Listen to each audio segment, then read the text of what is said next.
নমস্কার, কেমন আছেন আপনারা সবাই? দেবযানীস রান্নাঘরে আপনাদের স্বাগত জানাই। জাঁকিয়ে শীত পড়েছে। আর এই শীতে সবার বাড়িতেই কিন্তু তৈরি হচ্ছে নানা রকমের পিঠে। আমার বাড়িতেও কিন্তু কম যাচ্ছে না। তাই আজকে বানিয়ে ফেলেছিলাম দুধ পুলি। ভীষণ নরম একটা টেক্সচার হয়েছিল। নরমালি অনেকেরই এটা শক্ত হয়ে যায়। কিন্তু কিভাবে একটা সফট টেক্সচারের দুধ পুলি তৈরি করা যায় সেটাই আজকে দেখিয়েছি। রেসিপিটা ভালো লাগলে অবশ্যই আমার চ্যানেলটাকে ফলো করবেন। আর একটা লাইক, শেয়ার, সাবস্ক্রাইব করতে কিন্তু ভুলবেন না। তাহলে চলুন রেসিপিটা দেখে নিই। এখানে আমি দুধ পুলি বানানোর জন্য 1 লিটার দুধ নিয়েছি। এটাকে আমি ঘন করে মোটামুটি 750 ml এর মতো করে নেব। দুধটা ঘন হতে বসিয়ে দিয়েছি। এবার কড়াইতে দিয়ে দিচ্ছি 1 চামচ মতো ঘি। এবার এখানে দিয়ে দিচ্ছি নারকোল কোড়া। ঘিয়ের মধ্যে একটু হালকা করে এটাকে নাড়িয়ে নেব। এতে স্মেলটা খুব ভালো আসে। এবার এখানে দিয়ে দিচ্ছি খেজুরের গুড়। এখানে দিয়ে দেব সামান্য একটু জল গুড়টা মেল্ট হওয়ার জন্য।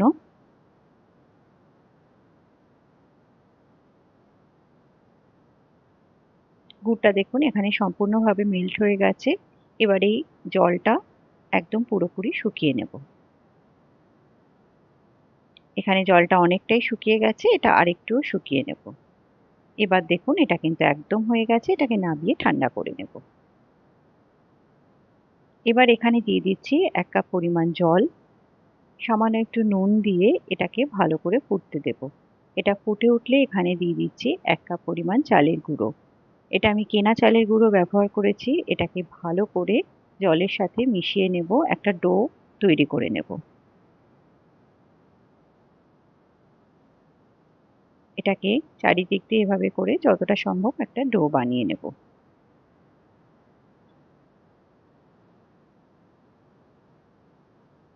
এবার এটাকে ঢেকে অন্তত 5 মিনিটের জন্য রেখে দেব।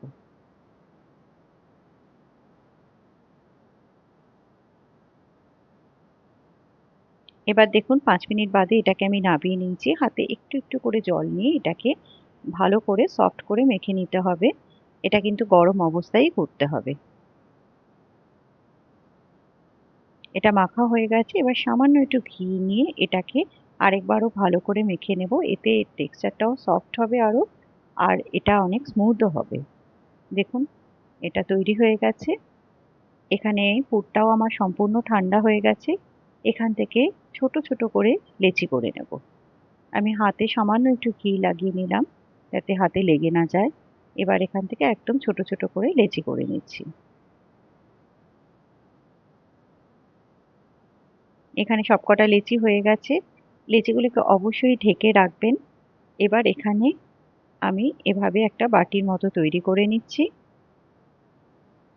এখানে দিয়ে দিচ্ছি একটুখানি নারকোলের পুর। এখানে খুব বেশি পুরের ব্যবহার করলে কিন্তু এটা ফেটে যাওয়ার সম্ভাবনা থাকে। এজন্য পুরটা কিন্তু একদম অল্পই দিতে হবে।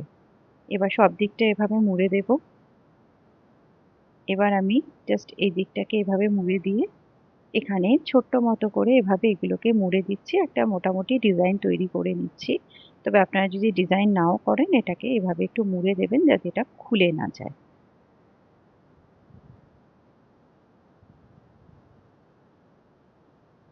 নিন একটা তৈরি হয়ে গেল। আরেকটাও আপনাদের দেখিয়ে দিচ্ছি। এভাবে পুর ভরে মুখটাকে এভাবে জাস্ট চেপে আটকে দিতে হবে। সবসময় মাথায় রাখবেন ডোটা যত নরম হবে পুলি পিঠে কিন্তু ততই বেশি সফট একটা টেক্সচার হবে। এইভাবে সবকটাই আমি কিন্তু বানিয়ে নেব।